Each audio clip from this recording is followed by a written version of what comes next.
Jay Gabler, Duluth News Tribune arts and entertainment reporter, back with another special episode of the DNT Minute, featuring my column, Front Row Seat. This week, I write about my experience seeing Trampled by Turtles at Bayfront Festival Park for the first time. Saturday, July 8th, marked my first time ever seeing Trampled by Turtles at Bayfront Festival Park. To say the experience was precisely what I expected may not sound like a compliment, but bear in mind that Duluth does not undersell the magic of the band's annual Bayfront stand. I expected to be among an utterly blissed out crowd with every possible ticket sold to people thrilled at the opportunity to relax outdoors on a summer evening while being serenaded by the sincere sextet. Check. The Duluth Entertainment Convention Center reported attendance of 9,000, and that's not including the boats. I expected a crowd at rapt attention. Check. Offering respectful silence for the group's poignant ballads. Check. And appreciative roars for the song's occasional Duluth references. Check. I expected furious fiddling. Check. Harmonies that fit like well-worn jeans. Check. And perhaps some cool guest stars. Check, check, and check. In short, Saturday's crowd absolutely got what they came for, an experience paradigmatic of 21st century Duluth.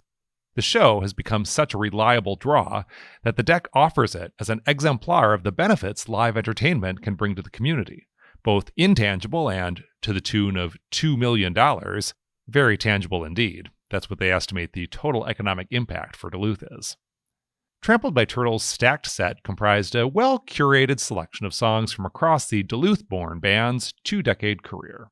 Beloved Chestnuts' Wait So Long and Duluth closed the main set and the encore, respectively, but the path to get there went On the Highway, that was the opener from the band's latest album Alpenglow, through Red Wing, site of the real-life Kelly's Bar, subject of another Trampled by Turtles song, and Up the Hill, with the songs Central Hillside Blues as well as Winners, the latter with its cherished reference to a pretty little city built on a hillside. Trampled by Turtles on-stage guests fit the hometown setting. The father of Banjo Dave Carroll, known among fans, of course, as Banjo Dad, received thanks for loaning the group money to make their first album. Frontman Dave Simonette said Lowe changed my life as he welcomed that group's Alan Sparhawk on stage to contribute some welcome guitar squall to 3 songs, including Lowe's own Days Like These. The show stealer, though, was Simonette's school-age stepdaughter Eden, who contributed sprightly vocals to Silver and Gold, a song from 2005's Blue Sky and the Devil that Simonette said she helped inspire the group to dust off. Eden's gusto delighted the crowd, as it did last year at Red Rocks. At this rate, Eden will be opening for Trampled by Turtles before long, or maybe they'll end up opening for her. Saturday's first opener was Palomino Grant winner Ross Thorne, whose humble demeanor belied his strong songcraft. His heartfelt Americana sound was a natural fit with the headliners, and his amiable presence proved strongly appealing. At least one fan declared he was there just to see Thorne. "Get that guy a shirt," said the singer-songwriter with a grin. But plenty more of the Bayfront fans may be seeking the Duluth artist out in the future. As a bonus, Thorne and his band had their own guest to welcome, Lila Abukader, who performed the sweet Tell Me You Love Me in duet with Thorne, as she does on his new album, Hugo. The second opener was Jenny Lewis, who appeared in a black jumpsuit and a sunny mood. Her performance was postponed from last year when she had to cancel a scheduled opening slot at Trampled by Turtles' Bayfront return, but in the interval, she released the well-received album Joy All. The Duluth crowd seemed to particularly appreciate that album's Puppy and a Truck. After all, what more does a Northlander need?